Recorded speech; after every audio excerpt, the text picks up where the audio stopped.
আন্তরিকভাবে medical technology ধন্যবাদ জানাচ্ছি। প্রতিষ্ঠানিক সরকারকে একটা নির্দিষ্ট টাইম পাস করে দেওয়া সম্ভব, কিন্তু আমরা দেখতে পাচ্ছি 24 তারিখ আমরা 2 ঘন্টার কর্মবিরতি পালন করি। তারপর আমরা সরকারের উচ্চ পর্যায়ে কখনো এই পর্যন্ত আমাদের দাবি দাবা নিয়ে কোনো পর্যায়ে আন্দোলন চালিয়ে যেতে হচ্ছে। আমরা সরকারের উচ্চ মহলের নিকট দাবি জানাচ্ছি বাস্তবায়ন করে আমাদের সমস্যা তাদের দিকে যাওয়ার জন্য সুযোগ দিন। আমরা চাই, আমরা সেবা করতে আসছি, আমরা ঘুমাতে চাই না। তাই আমাদের ন্যায্য যে দাবি, সে দাবি পূরণ করে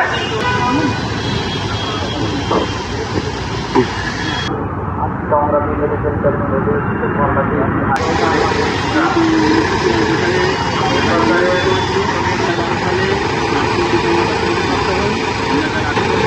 প্রাণের দাবি, আমাদের যে ন্যায্য অধিকার 10ম গ্রেডের বাস্তবায়নের দাবিতে আমরা এখানে দাঁড়িয়েছি। আমরা এখানে দাঁড়ানোর কথা ছিল না, আমাদের কাজের কথা ছিল আমরা সহ কাজে ফিরে যাওয়ার কথা, কিন্তু আমাদের সরকার আমরা নির্দিষ্ট টাইম দিয়েছি। টাইমের ভিত্তিতে আমাদের দাবি পুরো না হয় আমরা আজও এখানে অর্ধ দিবস কর্মবিরতি পালন করছি, এবং আমরা যদি আগামী রবিবার ভিতরে আমাদের দাবি পুরো না হয় সেই ক্ষেত্রে আমরা আরও বেশি কমপ্লিট শাটডাউনে যাবো ইনশাল্লাহ। তো আমরা সরকারের আমাদের দাবি জানাচ্ছি যেন আমরা দ্রুত সময়ের মধ্যে আমাদের যে প্রজ্ঞাপনটা যেন জারি হয়, আমরা যেন সরকার কাজে ফিরে যেতে পারি।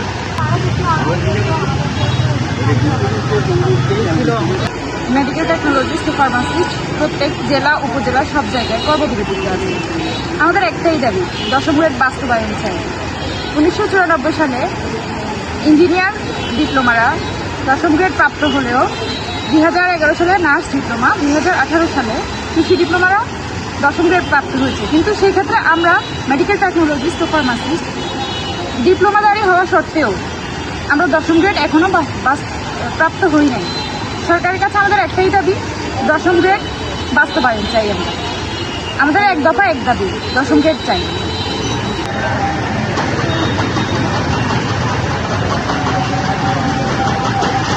সঠিকভাবে আমার জানা নেই কোথায় যাচ্ছে, কিন্তু আমরা তো যখন আমাদের কর্মে থাকবো তখন এই রুগীগুলো আমরাই কাজ করব, কিন্তু এখন বাধ্য হয়ে আমরা কর্মবিরতিতে আসছি।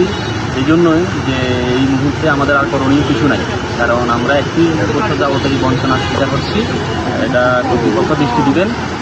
আমরা রুগীকে জুলুম করে আমাদের দাবি আদায় করবো এই ধরনের মনোভাব আমাদের নাই। আমাদের কেন্দ্রীয় নেতৃবৃন্দের সাথে আমাদেরকে নির্দেশনা দিয়েছেন, সেখানে আমরা 12টা পর্যন্ত কর্মবিরতি, এরপরে পুনরায় আমরা রুগীদেরকে আবার সেবা দিব।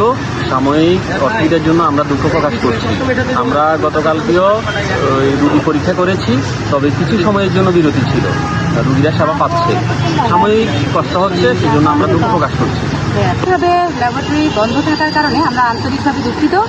আমরা আসলে কোনোভাবেই চাচ্ছি না যে সাধারণ মানুষ ক্ষতিগ্রস্ত হোক, সাধারণ রোগীরা হয়রানির শিকার হোক।